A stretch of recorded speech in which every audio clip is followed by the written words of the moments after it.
Hi, this is Professor Kim Cox, and in this video I'm going to be introducing your Piaget Investigations project.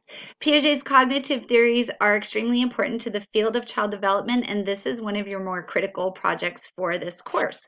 So where you're going to find the instructions for this assignment is under your announcements page. And if you click on this link, it's going to take you directly to the investigation project instructions.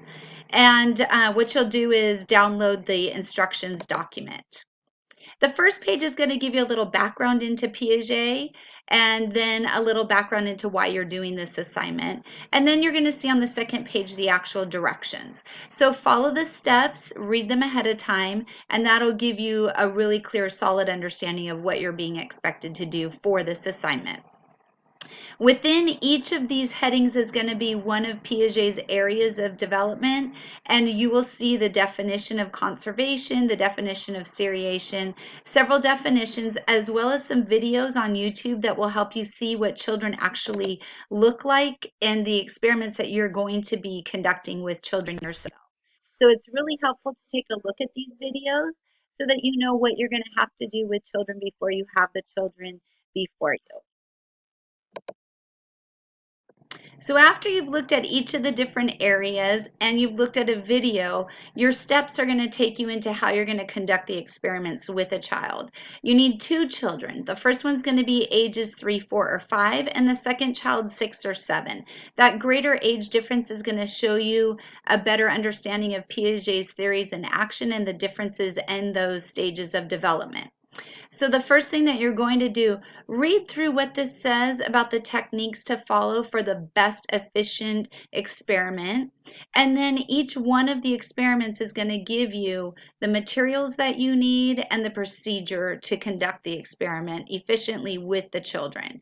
It's really important that you do the experiment with each child individually rather than having them sitting side by side. You will not get the same results if they're sitting side by side.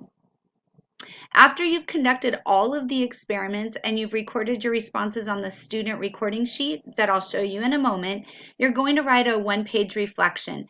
If you use this guiding paragraph, your reflection will be a minimum of 1 page. 2 pages is pretty average, but the requirement is 1 page with a 12-point font. Again, use those questions to help you and you'll get a really solid reflection paragraph. You also are going to need to submit evidence of the observations. It's required that you submit at least 2 photographs of yourself with the experiment materials, and if you receive permission from the child's parents, it'd be great to have the child included in those photographs as well.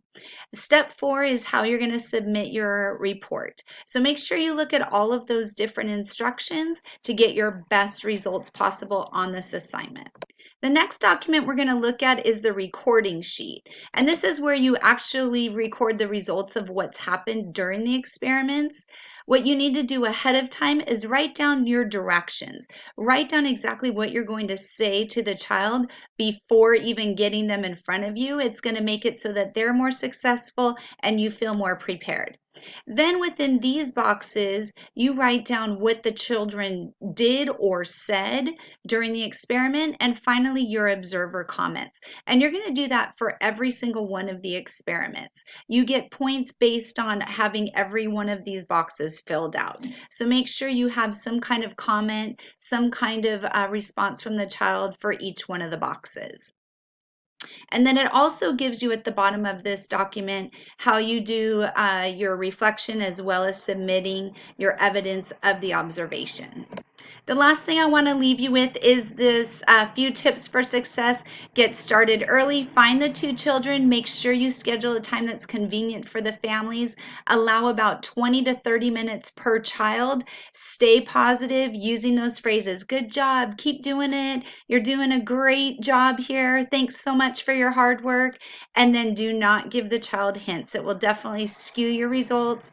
Make sure you do it individually with each child, and then thank them for their time and for helping you with your homework. They love hearing that. Have a wonderful time with this process. If you have any questions, don't hesitate to email me, post it in our discussion board, and good luck. Have a great time.